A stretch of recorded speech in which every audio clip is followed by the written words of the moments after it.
My name is Greg Walsh. I own and run a gym called Brigade in Rochester, New York. I've been training martial arts for over 20 years.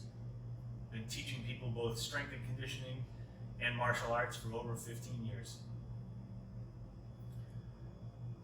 One of our main focuses at Wolf Brigade is preparing intelligently and specifically, knowing that doing so primes our bodies and minds to perform under the most heightened circumstances and in the most compromised states.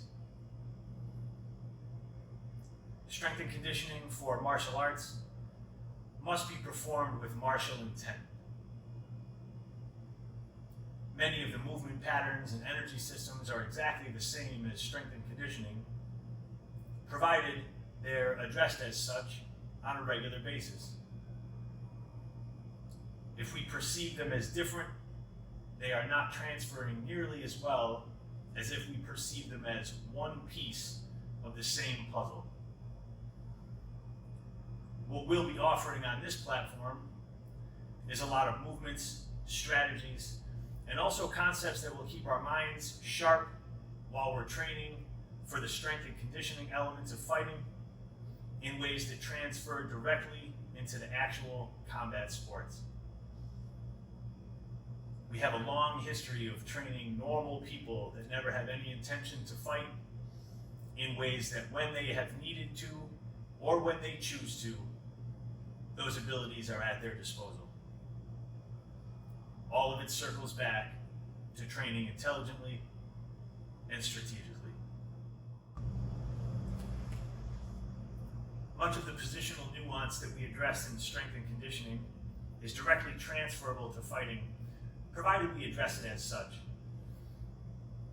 Something that we convey to everyone that trains here, whether they're just training for fitness or whether they're training for fighting, is that our minds are our most valuable weapon, provided we actually leave them in the equation. Our movement focus today is going to be getting our asses off the ground. One thing that we prioritize with everyone is when you fall down, how we get up. Not only simply for fitness, but for function in life and triple function in a fighting context. There are good ways to do it, there are great ways to do it, and there's a ton of bad ways to do it.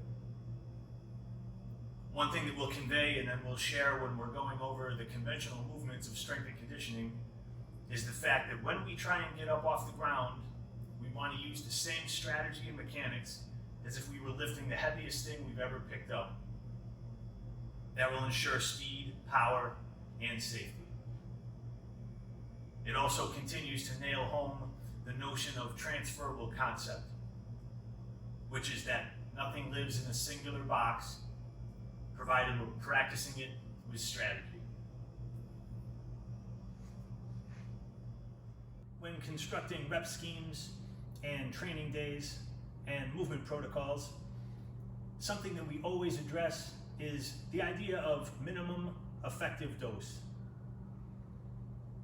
We always opt for doing less far better and not simply more for the sake of itself. Especially when transferring strength and conditioning into something like fighting, it's extremely important to leave gas in the tank for the true task at hand.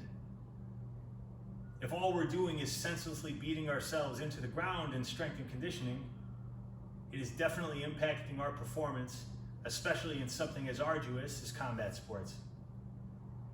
So what we've found with our people and what we've proven on many others is that attending to the details, moving with martial intent, and always moving with violence of action and accuracy of position will serve us well, both in training and in application.